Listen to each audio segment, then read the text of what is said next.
Bismillahirrahmanirrahim. Assalamualaikum warahmatullahi wabarakatuh.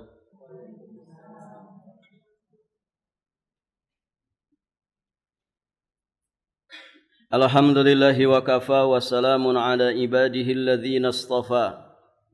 Asyhadu an la ilaha illallah wahdahu rabbi la syarika lah. Wa asyhadu anna Muhammadan abduhu wa rasuluh amma ba'd. Allahumma inna nas'aluka ilman nafi'an wa rizqan tayyiban wa amalan mutaqabbala. Allahumma 'allimna ma yanfa'una wanfa'na bima 'allamtana wa zidna ilman. Para hadirin akhwat wa ummahat fillah rahimani wa rahimakumullah. Alhamdulillah, kita bersyukur kepada Allah Subhanahu wa taala. Pada hari ini kita sudah berada di tanggal 18 Ramadan 1446 Hijriah. Sekitar 2 hari ke depan insyaallah kita akan memasuki 10 terakhir dari bulan Ramadan. Semoga Allah mengkaruniakan kepada kita semua kesehatan lahir dan juga batin, kekuatan dan juga keberkahan untuk kita bisa menyelesaikan Ramadan di tahun ini dengan sebaik-baiknya. Amin Allahumma ya rabbal alamin. Baik ibu-ibu yang dirahmati Allah, kita akan lanjutkan pembahasan kita masih di pembahasan surat Al-Haqqah. Insyaallah akan kita selesaikan surat ini. Ayat ke-44 sampai ayat ke-52.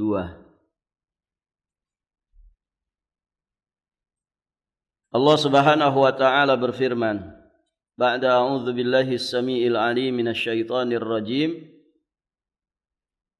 Walau taqawwala 'alaina ba'dal aqawil la akhadna minhu bil yamin. ثم لقطعنا منه الوتين فما منكم من أحد عنه حاجزين. Seandainya dia, yang dimaksud adalah Nabi Muhammad, mengada-adakan sebagian perkataan atas nama kami, niscaya benar-benar kami pegang dia pada tangan kanannya. Kemudian benar-benar kami potong urat tali jantungnya. Maka sekali-kali tidak ada seorang pun dari kamu yang dapat menghalangi kami dari pemotongan urat nadi tersebut.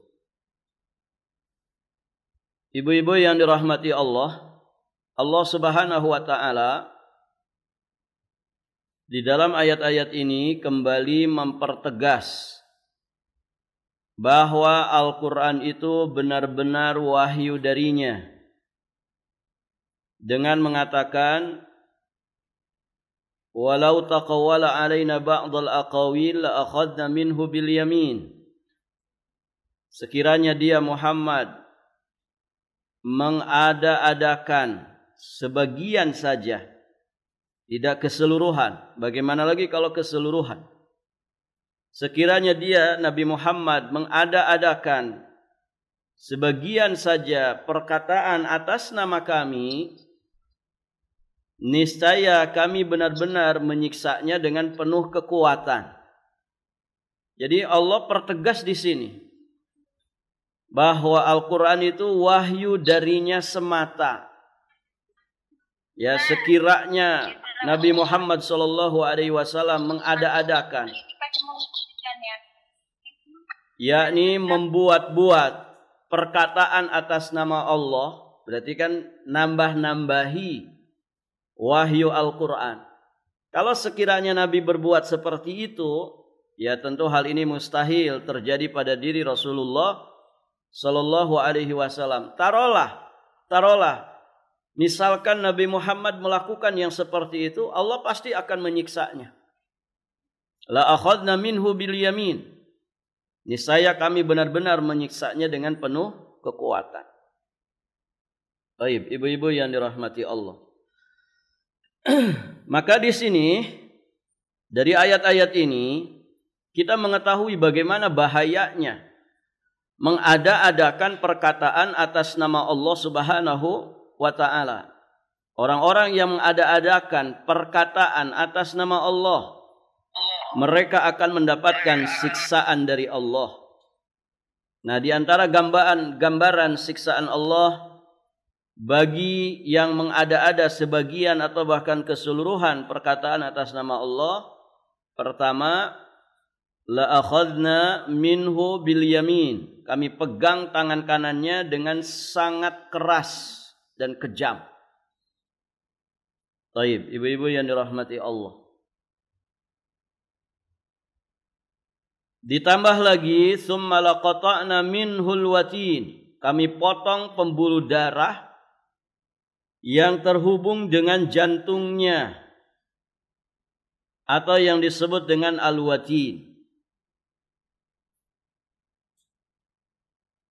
Ya, termasuk urat nadi ya. Urat nadi di mana, Bu? Yang di tangan itu. Kalau dipotong, barakallahu fiikum, ya maka bisa berdampak kepada kebinasaan atau kematian. Nas'alullah as-salamah wal afiyah. Nah, inilah gambaran pembinasaan seseorang dengan cara yang sangat bengis dan kejam. Barakallahu fiikum. Dan Allah Maha Kuasa untuk itu.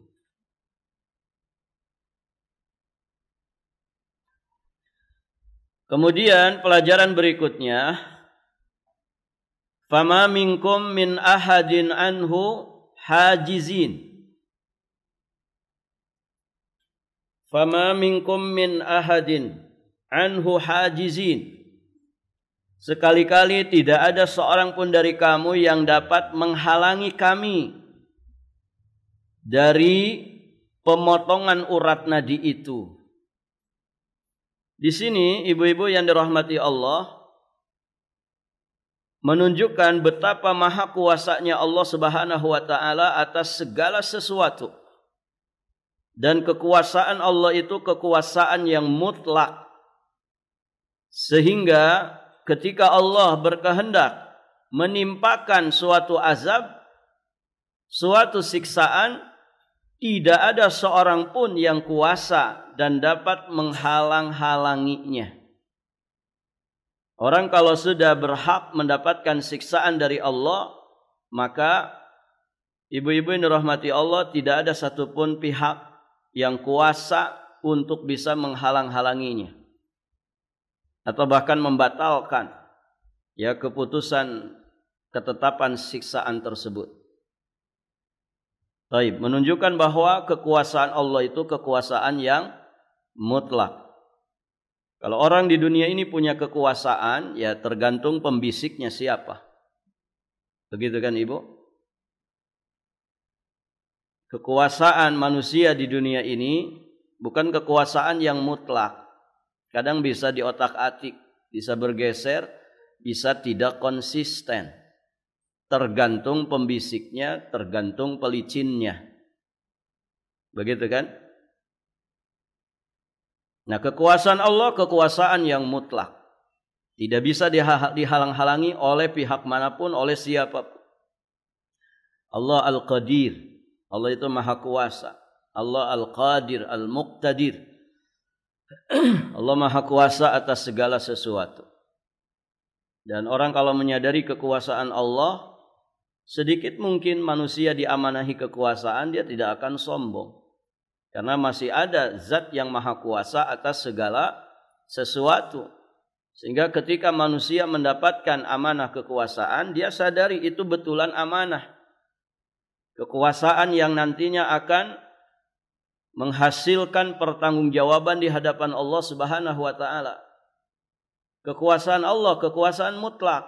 Karena Allah tidak berkewajiban untuk mempertanggungjawabkan kekuasaannya itu kepada siapapun. Ya kan Ibu? Kalau Ibu punya kekuasaan di sini, Sebagai apa, Bu? Ada ibu negara di sini? Ya, ibu rumah tangga lah gitu ya. Ibu rumah tangga. Berarti kan ibu berkuasa atas rumah tangga. Di bawah kekuasaan siapa? Suami, kan begitu. Artinya tetap ibu juga punya kekuasaan. Ada pertanggungjawaban enggak itu? Ada. Di dunia pertanggungjawaban kepada suami, gitu ya. Gimana mah? Cukup uang belanja? Kurang. Kurang terus ibu-ibu ini. Baik, ibu-ibu yang dirahmati Allah. Ke suami dipertanggungjawabkan. Di akhirat lebih-lebih lagi. Wal mar'atu ra'iyah. Ya, kata Nabi kan begitu. Seorang wanita itu adalah ra'iyah. Dia pemimpin. Fi baiti zawjiha. Di rumah suaminya. Wahia mas'ulah an ra'iyatiha. Maka dia akan dimintai pertanggungjawaban atas kepemimpinannya di rumah suami. Karena bisa jadi suami itu punya 4 rumah. Jadi kan, masing-masing rumah ada penanggung jawabnya. Maka masing-masing istri ini mempertanggungjawabkan semuanya. Karena dia pimpinan di rumah suaminya. Barakallahu fikum. Baik, ibu-ibu yang dirahmati Allah. Jadi ada pertanggungjawaban. Kekuasaan di dunia itu setinggi apapun, dia bukan kekuasaan yang mutlak. Ada kewajiban untuk mempertanggungjawabkan. Baik. Nah, kekuasaan Allah itu kekuasaan yang mutlak. Karena Allah tidak berkewajiban mempertanggungjawabkan amanah kekuasaannya itu kepada pihak manapun. Maka ketika Allah menetapkan seseorang itu mendapatkan siksaan, tidak ada yang bisa menghalang-halangi. Na'udzubillah min adzabin nar. Semoga Allah melindungi kita semua dari siksa api neraka. Kemudian di ayat berikutnya, ayat ke-48, Allah Subhanahu wa taala berfirman, "Wa innahu latazkiratul lil muttaqin." Dan sesungguhnya Al-Quran itu benar-benar suatu pelajaran bagi orang-orang yang bertakwa. Dalam ayat ini Allah menjelaskan di antara fungsi Al-Quran. Jadi ayat-ayat sebelumnya Allah kan menjelaskan setegas-tegasnya, ya, mengemukakan berbagai macam penegasan yang setegas-tegasnya bahwa Al-Quran itu wahyu yang bersumber dari Allah semata. Dengan beragam ungkapan penegasan. Nah, ayat ini, ayat ke-48, Allah Subhanahu wa taala kemudian mulai menjelaskan di antara fungsi daripada Al-Quran. Apa fungsi daripada Al-Quran? Latazkiratul lil muttaqin, yaitu sebagai tazkirah, peringatan atau pelajaran bagi orang-orang yang bertakwa. Jadi Al-Quran itu tazkirah. Al-Quran itu pelajaran yang akan membimbing dan menunjuki manusia untuk mencapai keselamatan dan kebahagiaan lahir dan batinnya, selamat bahagia alam kuburnya, sampai finish di surga Allah bersanding dengan Rasulullah sallallahu alaihi wa alihi wasallam. Kurikulum kehidupan itu yaitulah Al-Quran dan Sunnah. Baik, semuanya sudah ada aturannya. Aturan mainnya semua ada. Dari semenjak kita lahir sampai nanti kita finish di akhirat nanti, semoga finish kita di surga bersanding bersama Nabi. Baik, ibu-ibu yang dirahmati Allah, semua sudah ada penjelasannya di dalam Al-Quran dan Sunnah. Maka dia tazkirah, dia pelajaran dan juga peringatan. Baik. Di ayat yang lain, surat Al-Baqarah ayat kedua, Al-Quran juga punya fungsi hudal lil muttaqin. Kalau ini kan tazkirah lil muttaqin. Al-Quran juga hudal lil muttaqin. Dzalikal kitabu la raiba fih hudal lil muttaqin.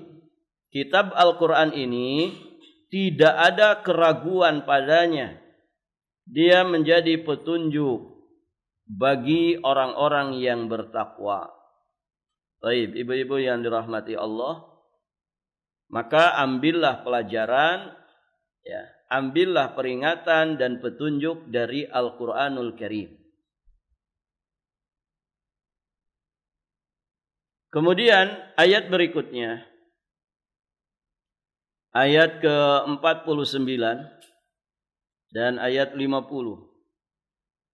Allah Subhanahu wa taala berfirman, "Wa inna lana'lamu anna minkum mukadzibin wa innahu lahasratun 'alal kafirin." Dan sesungguhnya kami benar-benar mengetahui bahwa di antara kamu ada orang yang mendustakannya. Mendustakan Al-Quran, mendustakan yang membawa Al-Quran, yakni Rasulullah sallallahu alaihi wasallam, dan otomatis mendustakan Allah Subhanahu wa taala yang menurunkan Al-Quran. Nah, Allah tegaskan, dan sesungguhnya kami benar-benar mengetahui bahwa di antara kamu ada orang yang mendustakannya. Wa innahu, dan sesungguhnya Al-Quran itu lahasratun, benar-benar menjadi penyesalan, alal kafirin, bagi orang-orang kafir di akhirat. Baik, ibu-ibu yang dirahmati Allah, ayat ini merupakan peringatan keras bagi siapapun yang mendustakan Al-Quran. Karena siapapun yang mendustakan Al-Quran, Allah pasti mengetahuinya. Tentu bukan sekedar mengetahui, namun pengetahuan yang berdampak kepada balasan, berdampak kepada konsekuensinya. Orang yang mendustakan Al-Quran itu, ya akan diancam dengan siksaan. Baik, ibu-ibu yang dirahmati Allah. Dan Allah tegaskan bahwasanya Allah mengetahui bahwa ada di antara orang-orang yang mendengarkan Al-Quran, orang-orang yang datang kepada mereka Al-Quran, Allah menegaskan, ya, dengan 3 kata penegas di sini. Wa inna, dan sesungguhnya kami, la, lam itu lam penegas, la na'lamu, tambah lagi anna, ya, ditambah lagi minkumnya dikedepankan, ya. Barakallahu fikum. Jadi penegasan yang bertumpuk di sini untuk menegaskan bahwa Allah benar-benar tahu siapa di antara orang-orang yang mendengar Al-Quran, yang sampai Al-Quran kepadanya, kemudian dia mendustakannya. Allah itu tahu. Taib, ibu-ibu yang dirahmati Allah.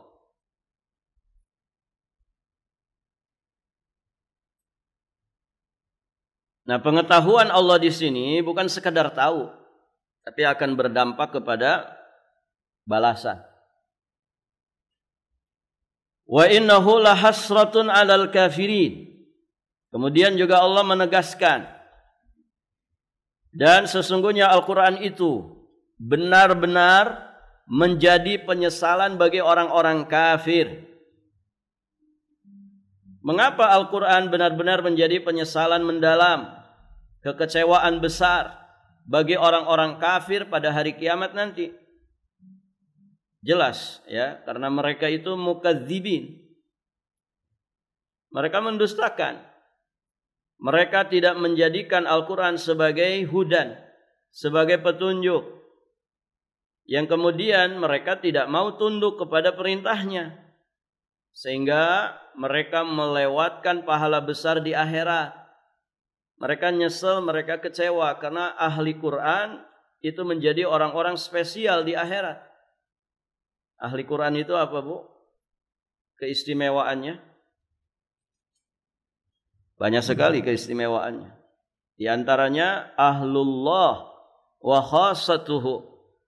Mereka itu jadi keluarganya Allah, ahlullah, wa khassatuhu, dan orang-orang khususnya. Kalau orang khusus itu kan berarti keren tidak Ibu? Keren. Anak Ibu misalkan jadi staf khusus presiden. Masya Allah kan? Orang-orang khususnya Allah. Ini luar biasa istimewanya. Itu ahli Quran. Nah, ketika mereka menyaksikan ahli Quran itu ternyata Masya Allah memiliki kedudukan tersendiri, keistimewaan yang sangat luar biasa di sisi Allah. Dan mereka menyaksikan sendiri bagaimana pahala yang didapatkan oleh ahli Quran ini. Maka mereka menyesal, mereka kecewa dengan kekecewaan yang sangat besar sekali. Ditambah lagi pendustaan mereka, ya, kemudian permusuhan dan bantahan mereka terhadap Al-Quran ternyata menghasilkan azab yang sangat keras. Ditambah lagi mereka tidak punya seorang pun yang bisa menolong mereka, membela mereka. Al-Quran itu Ibu, diantara istimewanya syafi'an li ashabih, akan menjadi syafaat bagi para ahlinya. Iqra'ul Quran. Ya, kata Nabi SAW, bacalah oleh kalian Al-Quran. Fa innahu ya'ti yaumal qiyamah syafi'an li ashabih. Ya, karena Al-Quran itu nanti datang pada hari kiamat memberikan syafaat dengan izin Allah Subhanahu wa taala atas para ahlinya. Al-Quran akan menjadi pembela, hujjah yang akan membela kita, menolong kita di hadapan Allah Subhanahu wa taala. Nah, itu semua disaksikan oleh orang-orang kafir yang mendustakan Al-Quran ini, sehingga mereka menyesal. Ya, mereka kecewa berat. Ya, Al-Quran yang dulu mereka dustakan, mereka bantah-bantah, ya, tidak bisa menjadi syafaat bagi mereka. Bahkan para ulama menyatakan di dunia pun sejatinya mereka sudah merasakan kekecewaan itu. Kenapa? Karena mereka menyaksikan bagaimana pengaruh positif Al-Quran yang sangat luar biasa yang menjadikan orang kafir bisa masuk Islam. Dan orang yang sudah berislam semakin kuat ya dengan keislamannya melalui wasilah Quran. Masya Allah, ibu-ibu dirahmati Allah. Orang kafir itu kan semakin jaya Islam dan kaum muslimin, semakin rudet mereka, semakin sumpah mereka, ya, semakin kecewa mereka. Begitu. Karena sifat hasad yang begitu besar kepada Islam dan juga kaum muslimin. Mereka tidak ridho Islam itu berjaya. Mereka tidak ridho kaum muslimin itu punya interaksi yang begitu kuat dan mendalam dengan kitab sucinya, yakni Al-Quran. Barakallahu fikum. Maka berbagai macam upaya mereka lakukan untuk menjauhkan kaum muslimin dari kitab sucinya sendiri. Karena selama mereka berinteraksi dengan Al-Quran, selama itu pula mereka selalu ada di dalam kekuatan dan perlindungan. Maka jika jauh kaum muslimin dari Quran, mudah bagi mereka ngobrak-ngabrik kaum muslimin. Makanya kan sebagian mereka ada yang terang-terangan, ya, langsung dibakar Al-Quran itu di hadapan umum. Nas'alullah al-afwa wal-afiyah wassalam.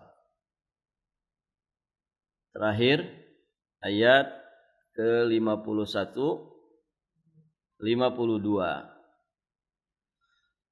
Allah Subhanahu wa taala berfirman, "Wa innahu lahaqqul yaqin fasabbih bismi rabbikal azim." Wa innahu lahaqqul yaqin. Dan sesungguhnya Al-Quran itu benar-benar kebenaran yang diyakini.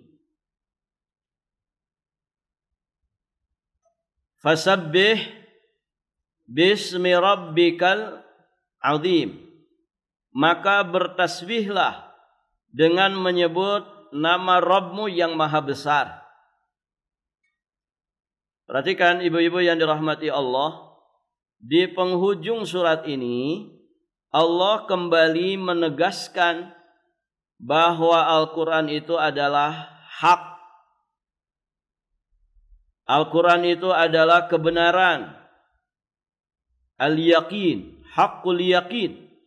Kebenaran yang sangat meyakinkan tanpa keraguan sedikit pun di dalamnya. Dzalikal kitabu la raiba fih. Tidak ada keraguan di dalamnya. Kenapa? Karena dia kebenaran yang mutlak datang dari Allah Subhanahu wa ta'ala. Baik, ibu-ibu yang dirahmati Allah. Bahkan di ayat yang lain,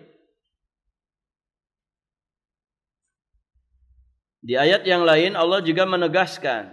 Ibu bisa lihat surat Asy-Syura ayat 17.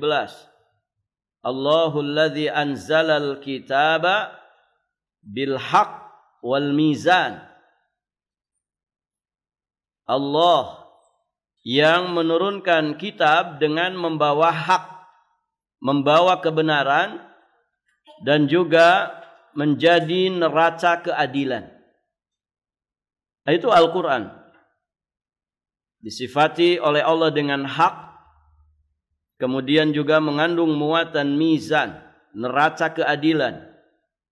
Di mana ibu-ibu yang dirahmati Allah Subhanahu wa ta'ala, Al-Quran itu menjadi timbangan yang dijadikan acuan menentukan hukuman dan juga panduan keadilan.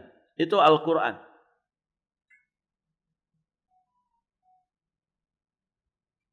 Maka kemudian Allah Subhanahu wa ta'ala perintahkan untuk bertasbih. Fasabbih bismi rabbikal azim. Maka bertasbihlah dengan menyebut nama Rabbmu yang maha besar. Baik, ibu-ibu yang dirahmati Allah, Allah seringkali setelah menyebutkan nikmat kepada Nabi Muhammad SAW, berikutnya Allah perintahkan untuk bertasbih. Menunjukkan bahwasannya tasbih itu sangat erat kaitannya dengan praktek syukur atas segala nikmat Allah Subhanahu wa ta'ala. Di surat An-Nasr kan juga begitu ya. Setelah peristiwa Futuh Mekah, banyaknya manusia yang berbondong-bondong masuk ke dalam dinul Islam. Bahkan dikisahkan sekali rombongan masuk Islam itu bisa 40 orang. Dan itu terus bergelombang, berombong-rombongan datang kepada Nabi menyatakan keislaman mereka. Maka di penghujung ayat Allah perintahkan tasbih. Fasabbih bihamdi rabbika wastaghfir innahu kana tawwaba. Sehingga kata Ibunda Aisyah, semenjak itu Nabi SAW ya di dalam ruku dan sujudnya memperbanyak tasbih, tahmid kepada Allah Subhanahu wa ta'ala dan juga taubat sebagai bentuk aplikasi, bentuk pengamalan yang dilakukan oleh Nabi atas perintah Allah tadi, fasabbih bihamdi rabbika wastaghfirhu innahu kana tawwaba. Sehingga itu menjadi doa di dalam ruku dan sujudnya Nabi. Subhanakallahumma wa bihamdika Allahumma gfir firli. Itu salah satu doa di dalam ruku dan sujud. Nah, itu banyak dibaca oleh Nabi setelah turunnya surat tersebut. Dan itu dikisahkan oleh Ibunda Aisyah. Nah, di sini juga sama.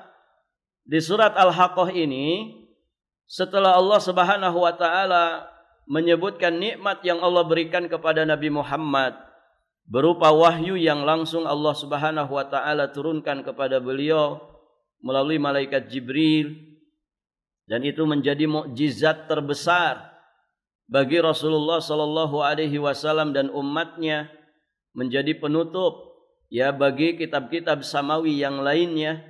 Barakallahu fikum. Tentu itu adalah nikmat yang sangat besar. Maka di penghujung surat ini Allah Subhanahu wa taala juga perintahkan Nabi untuk bertasbih. Fasabbih bismi rabbikal azim. Allah perintahkan untuk bertasbih dengan menyebut nama Allah yang Maha Agung. Tasbih itu apa, Ibu?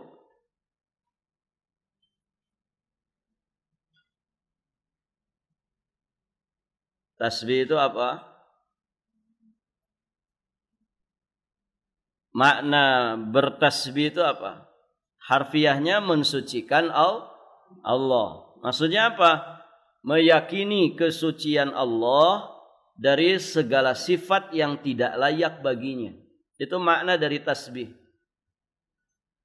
Dari sini kita memahami bertasbih bukan sekedar ngucapin kalimat subhanallah. Namun lebih dalam dari itu. Bertasbihlah juga kita dengan hati kita. Dengan cara mengakui dan meyakini kesucian Allah dari segala sifat yang tidak layak baginya. Nah, itu wajib diakui dan diyakini. Jadi tasbih dengan lisan iya, tasbih dengan hati juga iya. Tasbih dengan anggota badan kita juga iya. Caranya bagaimana? Jangan menyekutukan Allah dengan sesuatu apapun.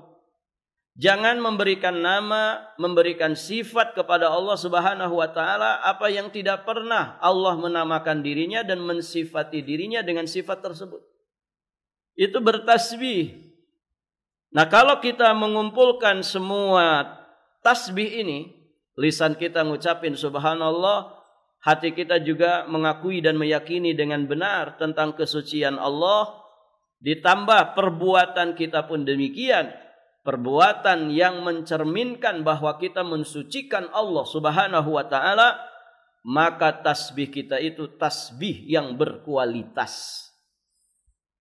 Mengapa demikian? Karena semua jenis tasbih kita melakukannya. Ya, sebagaimana penjelasan Imam Ibnu Qayyim Al-Jauziyah alaihi rahmatullah. Di satu maqalatnya beliau menyatakan zikir yang paling sempurna adalah zikir yang melibatkan hati, lisan dan juga anggota tubuh. Orang zikir dengan lisan saja sudah bagus. Ya kan, Ibu? Tidak semua lisan orang itu bisa mudah berzikir. Ada yang ngucap tahmid saja susah. Ya kan, Ibu? Padahal nikmat Allah begitu deras. Setidak-tidaknya habis sholat atau 33 kali. Yang kalau dikali 5 jadi berapa? Ibu? 33 kali 5 165 kali. Setidak-tidaknya itu kita bertahmid kepada Allah, syukur dengan lisan ini. Ya. Apakah nikmat Allah 165? Cuman 165, Ibu? Kan tidak. Nikmat Allah itu ka'adadil anfus. Seperti hitungan nafas, bahkan lebih lagi. Ngap-ngapan kita itu, Ibu. Ngap-ngapan kan? Maksudnya bernafas. Ngirup oksigen, mengeluarkan CO2, karbon dioksida. Itu nikmat enggak? Nikmat. Nikmat. Apalagi ya, saat berpuasa, gitu kan. Ngirup udara itu nikmat sekali. Ya, walaupun keluarnya enggak karu-karuan. Ya. Itu kasturi, kan begitu. Begitu kan, Ibu? Kasturi itu di sisi Allah, bukan di sisi manusia. Ya. Jangan mentang-mentang puasa, Mas mau nyium kasturi, gitu. Hahaha begitu. Itu bukan kasturi. Kasturi itu di sisi Allah. Karena itu muncul karena ketaatan kita kepada Allah. Bukan di sisi manusia. Di sisi manusia bau. Begitu ya. Barakallahu fikum. Ini nikmat dari Allah. Ibu, kalau lagi puasa, nafas kita enteng enggak? Enteng enggak, Ibu? Enteng banget. Kenapa? Perutnya kosong. Perutnya kosong. Ya. Sudah ditimbang badannya? Naik atau turun, Bu? Alhamdulillah. Semoga yang turun itu lemak-lemak jahat. Taib, ibu-ibu yang dirahmati Allah. Ini semuanya nikmat. Semuanya nikmat. Jadi kalau tahmidnya cuma 165 kali, masih kurang. Masih kurang. Padahal kan ibu, nikmat itu selalu pengen ditambah. Ya kan? Mau lebaran kayak gini kan? Pengen nambah nikmat ibu? Pengen. Ya. Kue-kuehan belum ada di rumah, gitu ya. Ini gimana caranya biar ada di rumah? Kan begitu ya. Yang kering aja belum ada, yang basah apalagi. Yang antara kering dan basah juga belum ada, gitu. Kellernya ada, masih kosong, gitu. Gimana nih caranya biar dapat nikmat? Nambah terus. Ya syukuran aja. Disyukuri yang ada. Insya Allah Allah tambahkan. Kan rumusnya begitu. Kalau pengen tambah nikmat apa, Bu? Bersyukur. La in syakartum la azidannakum. Nah itu. Jadi jangan pelit, bersyukur. Minimal atau dengan lisan. Lisan kita terbiasa. Dikit-dikit zikir, dikit-dikit zikir. Nah nanti dinaikkan levelnya. Wasilah Ramadan ini luar biasa. Gitu ya. Kita bisa terdidik ya untuk meningkatkan kualitas zikir. Zikirnya bukan dengan lisan saja, tapi dengan iringan hati. Zikirnya juga bahkan dengan anggota badan kita. Anggota badan kita tahan dari semua dosa dan maksiat, bahkan dari perkara-perkara yang sia-sia, yang pada asal hukumnya mubah, kita betul-betul menahannya. Ta'atan lillah, dalam rangka taat kepada Allah. Maka zikir kita zikir yang berkualitas. Ibu tahu zikir itu ketika kita ikutkan dalam satu ibadah, maka menjadikan ibadah itu semakin berkualitas. Nabi ketika ditanya, ayus shaimin a'zamu ajran. Nabi ketika ditanya puasanya siapa yang paling besar pahalanya? Siapa yang paling besar pahalanya di antara orang-orang yang berpuasa? Nabi juga ditanya, siapa yang paling besar pahalanya dari orang-orang yang sholat, dari orang-orang yang berjihad, dari orang-orang yang berinfak bersedekah? Jawaban Nabi semua sama. Aktsaruhum lillahi ta'ala dzikran. Yang paling banyak zikirnya kepada Allah di antara mereka. Masya Allah. Maka puasa kita akan semakin berkualitas kalau kemudian kita ikutkan zikrullah di dalamnya. Maka banyakin zikir. Ibu sambil ngaji kayak gini saja, bisa nggak sambil tahmid? Bisa. Dan itu tidak ngurangi konsentrasi. Ya. Beda dengan ngelamun. Kalau ngelamun iya, ngurangi konsentrasi. Ngelamun Ustaz belum dapat THR. Ya, suami di PHK. Ya, rasa-rasanya lebaran ini gelap. Begitu ya. Barakallahu fiikum. Jangan berputus asa. Tanah Abang katanya sepi. Itu menjadi pertanda ekonomi lesu. Tanah Abang di Jakarta. Ya. Jangan berkecil hati. Ya. Jangan berkecil hati. Rezeki itu bukan hanya urusan ekonomi saja. Ya kan Ibu? Ibu sehat, alhamdulillah. Ya. Ibu sakit gigi, Bu? Sehat gigi Ibu? Nikmat enggak itu? Nikmat. Coba Ibu sakit gigi. Luar biasa. Ya Ibu. Dan gigi kita ini mahal. Ya, ada orang beli gigi palsu sampai puluhan juta. Ya. Berarti satunya gigi kita itu mahal. Itu Masya Allah nikmat. Mata kita bengras, alhamdulillah. Begitu ya. Orang kesusahan lihat ya karena matanya sudah sudah buram, ada yang min, ada yang plus, ketinggalan kacamata seperti ketinggalan mata, gitu kan? Barakallahu fikum. Ada orang sekarang misalkan sedang di rumah sakit, sedang ngantri mau operasi. Ya, ibu ada di sini. Nikmat tidak? Nikmat. Ini banyak sekali nikmat. Ya, wa in ta'uddu nikmatallah la tuhsuha. Gitu ya. Wa in ta'uddu nikmatallah la tuhsuha. Nikmat Allah itu tidak akan bisa dihitung. Berarti tahmidnya, syukurnya juga jangan hitung-hitungan. Artinya apa? Dibanyakin. Istighfar dibanyakin, tasbih dibanyakin. Nah, seperti di sini Nabi, ya ketika mendapatkan nikmat wahyu dan mukjizat yang begitu besar, Alkitab atau Al-Quran, beliau diperintah untuk bertasbih. Sehingga ibu yang dirahmati Allah, disyariatkan tasbih dengan lafaz ini. Dari kalimat fasabbih bismi rabbikal azim, ada lafaz tasbih subhana rabbiyal azim, dan itu menjadi bacaan di dalam ruku.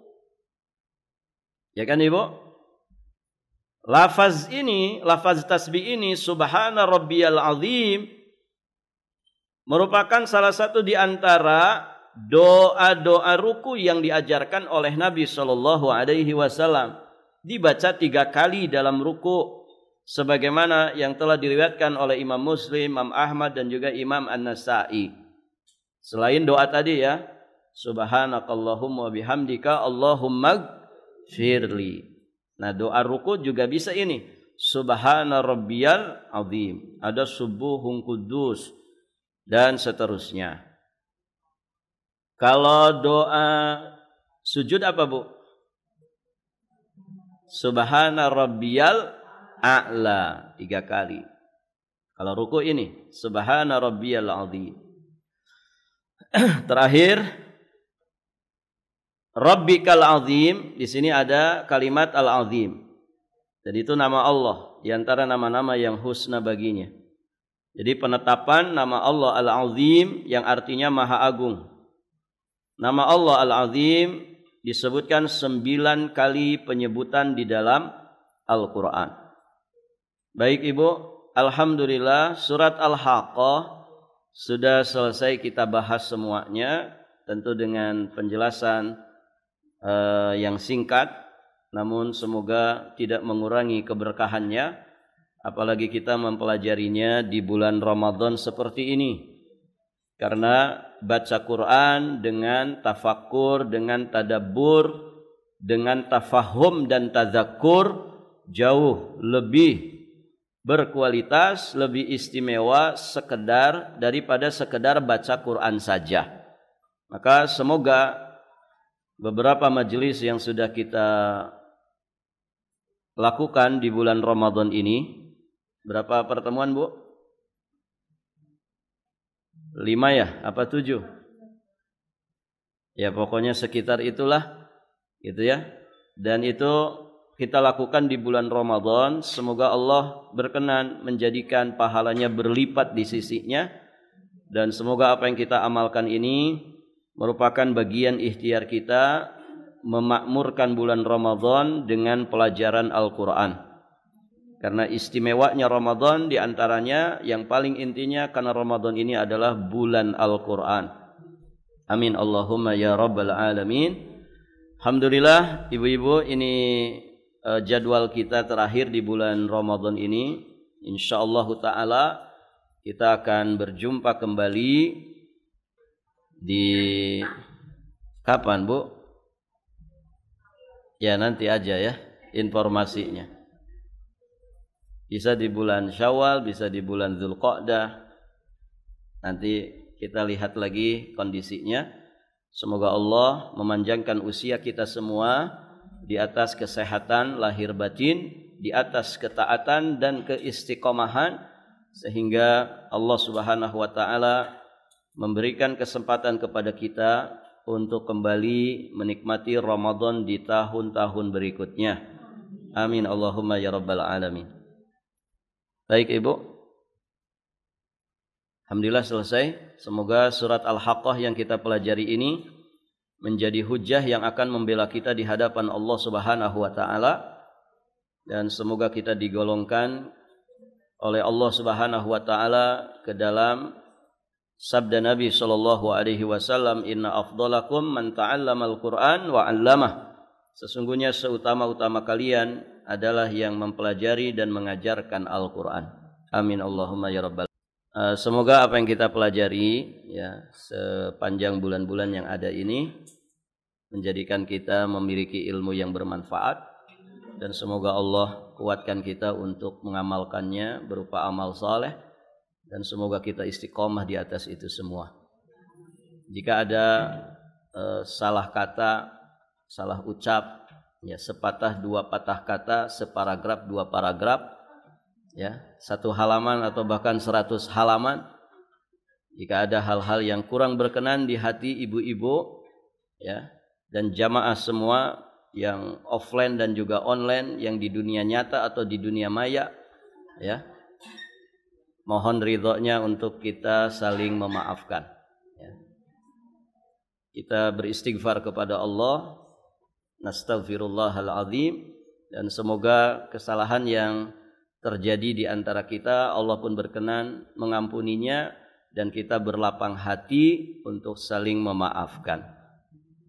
Amin Allahumma ya rabbal alamin. Dimaklumi ibu ya, karena kita bukan malaikat, bisa saja ada yang mungkin tersindir walaupun Ustadz tidak sengaja menyindir, begitu kan?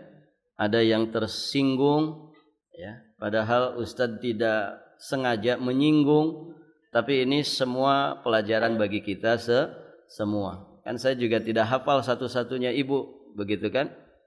Demikian. Barakallahu fikum. Kalau mungkin ada sesekali terlambat, mohon juga dimaafkan. Balikpapan tidak seperti dulu, begitu ya. Kadang ada hambatan-hambatan di jalan, gitu ya. Barakallahu fikum. Pokoknya apapun itu, hal-hal yang kurang berkenan terjadi di antara kita semua, ya, kita memohon kepada Allah ampunan, dan semoga kita pun berlapang dada untuk saling memaklumi, saling memaafkan. Ya. Amin Allahumma ya rabbal alamin. Kita tutup.